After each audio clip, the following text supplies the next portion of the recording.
ಕರೆಕ್ಟಾಗಿ ಇನ್ನೂ ನಿಖರವಾಗಿ ನಮಗೆ ಅದರ ಆಳ ಎಷ್ಟು ಅಂತ ಗೊತ್ತಾಗ್ತಾ ಇಲ್ಲ. ಈಗ ಕಾರ್ಯಾಚರಣೆನ ನಮ್ಮ ಪೊಲೀಸು ಆಫೀಸರ್ಸ್ ಈಗ ನಮಗೆ ಅನುಮತಿ ನೀಡ್ತಿದ್ದಂಗೆ ಈಗ ಶುರು ಮಾಡೋಣ ಅಂತ ಈಗ ರೆಡಿ ಆಗಿದ್ದೀವಿ ಸರ್.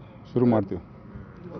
ಇಷ್ಟು ದೊಡ್ಡ ಕೆರೆನ ಸರ್ಚ್ ಮಾಡೋಕ್ಕೆ ಎಷ್ಟು ಟೈಮ್ ಬೇಕಾಗುತ್ತೆ ಸರ್, ಅಥವಾ ಒಂದು ಸರ್ ಪರ್ಟಿಕ್ಯುಲರ್ ಪ್ಲೇಸಲ್ಲಿ ಮಾತ್ರ? ಹೌದು ಎಲ್ಲನೂ ಸರ್ಚ್ ಮಾಡೋ ಥರ ಇಲ್ಲ. ಈಗ ನಮಗೆ ಮಾಹಿತಿ ನೀಡಿರೋ ಪ್ರಕಾರ ವಿಡಿಯೋದಲ್ಲಿ ನೆನ್ನೆ ಎಲ್ಲ ನೋಡಿದ್ದೀವಿ, ಇವಾಗಲೂ ತೋರಿಸಿದ್ದಾರೆ. ಆ ಜಾಗದ ಒಂದು 100 ಅಡಿಗಳು ಸುತ್ತಳತೆಯಲ್ಲಿ ಸರ್ಚ್ ಮಾಡುವಂಥದ್ದು ಭಾಳ ಮುಖ್ಯ ಆಗಿರ್ತದೆ. ಅಲ್ಲಿಂದ ನಾವು ಸರ್ಚ್ ಮಾಡಿಕೊಂಡು ಆ ನಂತರ ಮುಂದೆ ಹೋಗೋವಂಥ ಪ್ರಯತ್ನ ಮಾಡ್ತೀವಿ ಸರ್. ಅಂದರೆ 150 ಅಡಿ ನಿಮ್ಮ ಕ್ಯಾಮ್ರಾ ಕೆಪಾಸಿಟಿ ಅಂದರೆ? ಹೌದು 150 ಅಡಿ ಆಳ ತಲುಪೋದು ಏನು ತೊಂದರೆ ಇಲ್ಲ. ಆ ಥರ ಕಾರ್ಯಾಚರಣೆ ಮಾಡ್ಬೋದು ಇದರಲ್ಲಿ. ಓಕೆ. ಅಂದರೆ ಸರೌಂಡಿಂಗ್ಸ್ ಎಷ್ಟು ಬರುತ್ತೆ ಅಂತ ಕವರ್ ಆಗುತ್ತೆ ಸರ್? ಇದು ನೀರು ನೋಡ್ತಾ ಇದ್ರೆ ಗ್ರೀನಿಶ್ ಇರೋದ್ರಿಂದ ಸ್ವಲ್ಪ ವ್ಯೂ ಕಡಿಮೆ ಆಗುತ್ತೆ. ಈಗ ನಮಗೆ ತಿಳಿಯಾದ ನೀರಿದ್ರೇ ಸ್ವಲ್ಪ ವ್ಯೂ ಜಾಸ್ತಿ ಕಾಣ್ತಿತ್ತು. ಇವಾಗ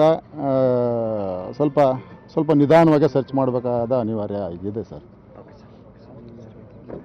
ಥ್ಯಾಂಕ್ಸ್.